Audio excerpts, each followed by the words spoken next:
What's up, everybody? Welcome back to Madden 19. My name is MrHurriicane, and we are on the road to getting my Madden 19 franchise underway with the Miami Dolphins.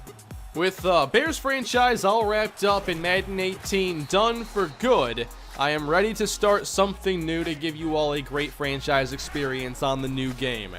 What you're seeing today is slider testing gameplay of me using the sliders from Charter 04 on the Operation Sports forums. I have used variations of his sliders using his as a base and making changes for I think about 4 years now, maybe even longer. But I tend to agree with a lot of his slider adjustments, and we've gone back and forth on a few things in the past with other games. So if you would like to check out these sliders, they are linked down below in the description. The other set I've been using for my fantasy franchise and in my Marquise Walker series, which by the way on my second channel, if you haven't already checked that out, definitely do, especially the recent episodes. But I've used Matt 10 sliders, and for All Pro, I think they're pretty good. I just tend to go more All Madden for franchise, but I don't mind a little All Pro for career mode type stuff. So in this first game, I'm using the Buffalo Bills against the Baltimore Ravens because I wanted to use two teams that weren't really top tier, didn't have the most explosive offenses, and I wanted to use a quarterback who didn't have great accuracy. That's one of the first things I kind of use to gauge where a slider set is at. And certainly in this game, using Josh Allen, who does not have very good accuracy ratings, it wasn't easy, and I had a very, very bad completion percentage. Now, I used even the penalty sliders in this gameplay, both the first game and the second game, which starts around the 10-minute mark or so. I don't normally like to use penalty sliders, but I did in these two games. It did lead to more penalties, and I do think that there is a gameplay effect. And the main one, I think, came from defensive pass interference being set to 75. Now, I'm not sure if this has been confirmed or anything, but from what I've seen playing these games for so long and messing with so many sliders, is that I do believe that penalty sliders affect gameplay and behavior. And what I mean about that is I do think there is some truth to raising offsides, increasing the aggressiveness of defensive linemen, and therefore resulting in more penalties. And in the case of defensive pass interference, it's hard to do that when you're not close to a defender, so you can take them to the ground or interfere with them in some way. So I think that raising DPI makes the passing windows tighter and makes defensive backs stick to receivers a lot more so than otherwise.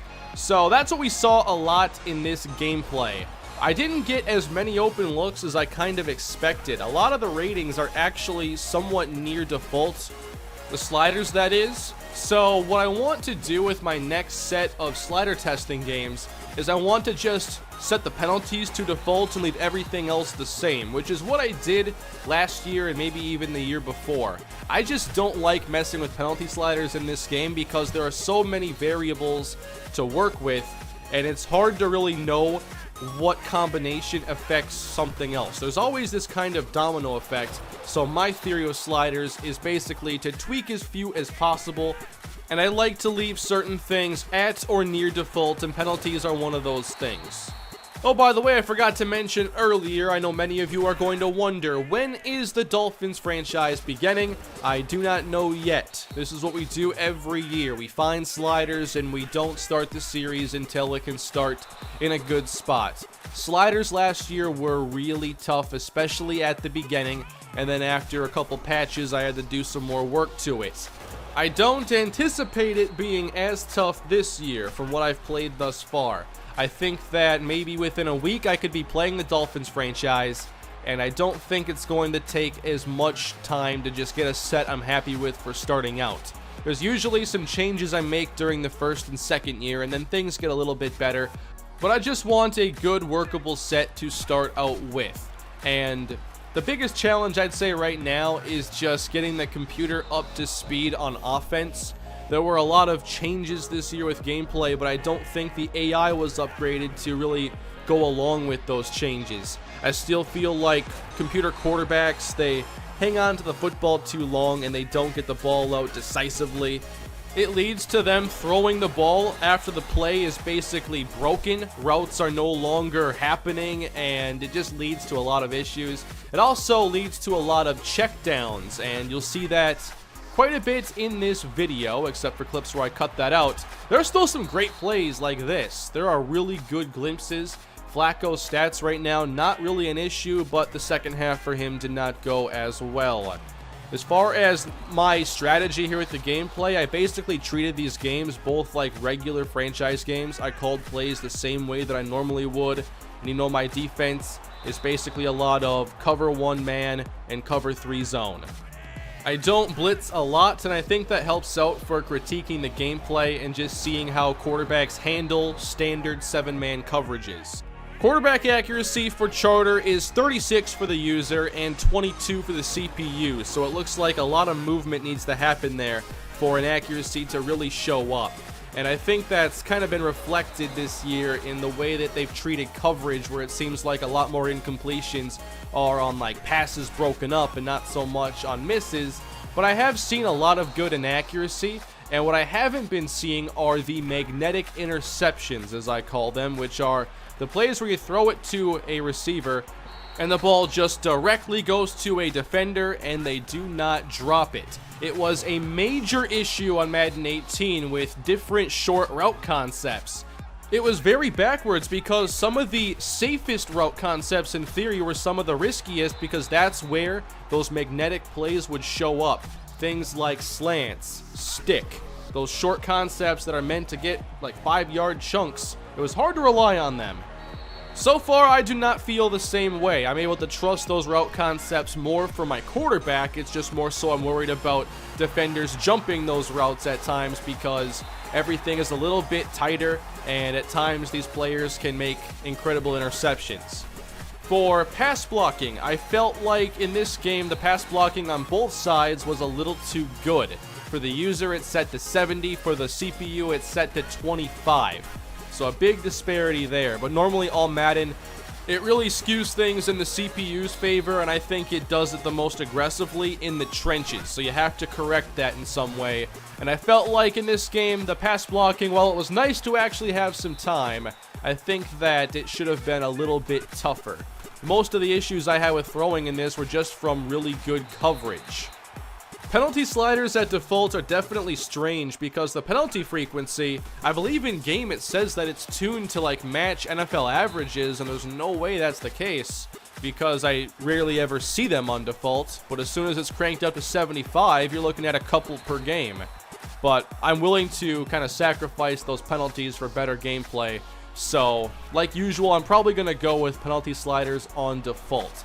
Again, that's going to be my next test that I do. I'll keep everything else the same though, and then see what I think. It is important to get multiple games for just additional reps on these sliders. And in certain games, you know, you'll have pass rush issues, and then other games you'll all of a sudden have plenty of pressure. So you have to definitely get a good sample size. And even if you're playing longer games like I am here, still get into multiple. With this Bills-Ravens game, by the way, this was pretty close to true franchise length for me. It was 110 plays. I tend to look for about 120 on average, sometimes a little bit less, because these games tend to be a bit higher scoring than real football games, and I want scores to match up and overall yardage to match up, even if it skews certain averages. As you can tell, though, in this game, I could not throw the football, which is something I was hoping to see, but I didn't think I'd be 8 for 24 bad. Most of those were just broken up or big misses. And for the CPU side of things, obviously they struggled to score throughout. They ended up here with 3 field goals, and they weren't able to pass the ball very well in the second half. They also had plays wiped out by penalty, like this one. Charter's holding penalty frequency is set to 65, and it did feel pretty good with the amount of holding calls there were in the game. But especially when you make things more difficult on the CPU, giving them an extra 10 yards to gain, it kind of magnifies their issues with checking down and not running plays and trusting the concepts. So we end up winning this game 16-9, only 1 touchdown was scored, and it was on a pretty cool play on that touchdown throw to Corey Coleman. But the yardage was way down and there just wasn't much offense. I was able to have success running the football a little bit inside, but a lot more to the outside, and I'll talk about that a lot more in the second game. For the CPU, they were not able to run the football very well, and it's been one of the biggest issues I've had with Madden 19. The CPU ball carriers are not very good, and they're not utilizing the new features correctly all the time. They are kind of spamming the one-cut maneuver and just trying to use all sorts of moves. They're a lot more geared toward making you miss through the use of moves than just running to where the blockers are and just staying behind them. They don't show much patience whatsoever, and they just spam moves. Sometimes it works to their favor, other times it won't. Here against the Minnesota Vikings, I wanted to see a more high-powered offense and what they were able to do against me. I was facing a better quarterback in Kirk Cousins with a lot better receivers, and then Dalvin Cook. I wanted to see if he was able to separate himself from more average, talented running backs. While he did seem a little bit better than Alex Collins, it wasn't by much. And I felt like the same things I didn't like about the first game were the same way here in game number 2. That was the one major highlight for the Vikings, getting that big throw to Diggs down the middle. You don't always see the CPU get aggressive when a play really isn't there, but they'll take some shots downfield, that's for sure.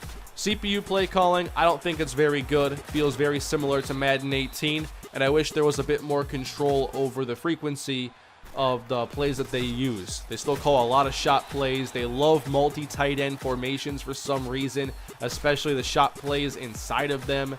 So that needs a big boost. With Jimmy Garoppolo, I wanted to see a more accurate quarterback, and I did see that. He was a lot better than Allen. So I felt that the accuracy rating for the human was not a big problem for me. What I thought was a little strange was that tackling was really reliable for both sides despite it being knocked down, especially significantly for the CPU. And it creates somewhat of a dilemma for me because I believe the tackling slider specifically, I think it has an effect on play recognition for the running game, and I also think it plays a part into block shedding. And I think that the lower tackling rating could be the reason why I was able to get outside so often. And on those plays, the safeties and linebackers are really slow to react. So when I do further testing, I'm probably going to be raising the CPU tackling rating. I might even be dropping it for the user because I have to find some way to help out these CPU running backs.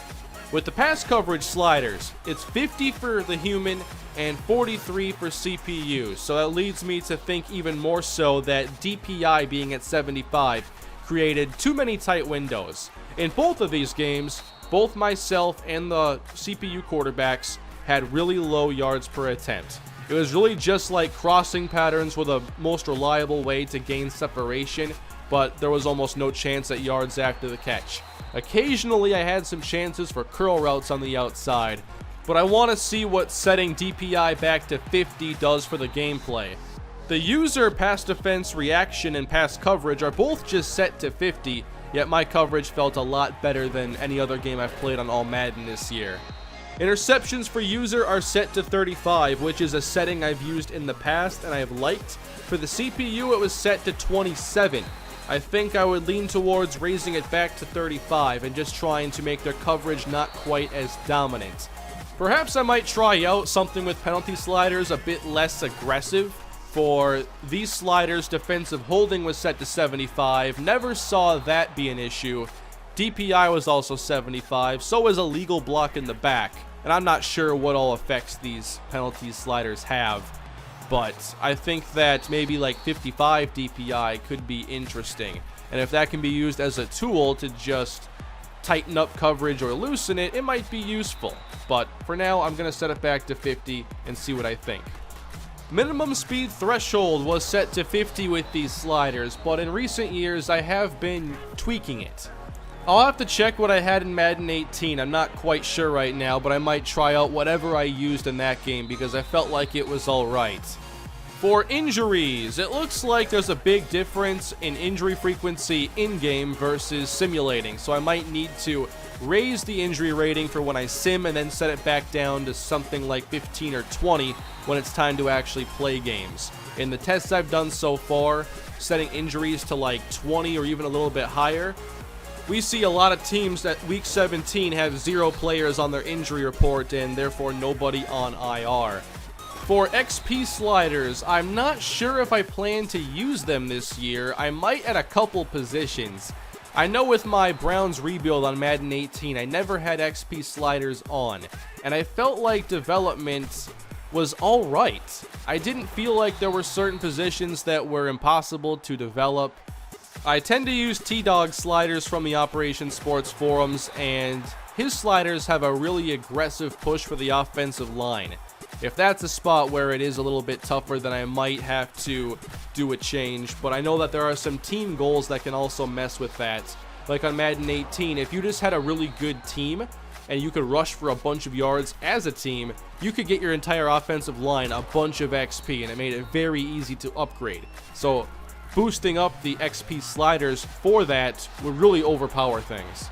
I saw what it was able to do at just the base 100 when I had a great running back that was a 99 overall in Perry Cummings in my Browns rebuild. One more thing I wanted to talk about. This year on All Madden, they have removed the kick arc. So you do not know what exactly the wind is affecting with your kick. You only know how windy it is and in what direction it's blowing. But when the wind is blowing, it does sway the kick arc when it's visible. So on All Madden, I'm expecting it to make longer kicks extremely difficult. So I think it's kind of a bad process to get a good result. I don't think there'll be a major change in my results for short kicks inside, say, 40-45 yards. I might miss a few more of those now because I could get unlucky with wind. But I think when you start talking about those 52 and 55 yarders, where you could just time them up with the wind and easily make that kick, not seeing that meter now puts a lot of that into question. And the CPU tends to miss a lot of those kicks too, so it might equal things out. I was not a fan of this when I first saw it, but now that I've played with it for a little while, I think that I will like it overall.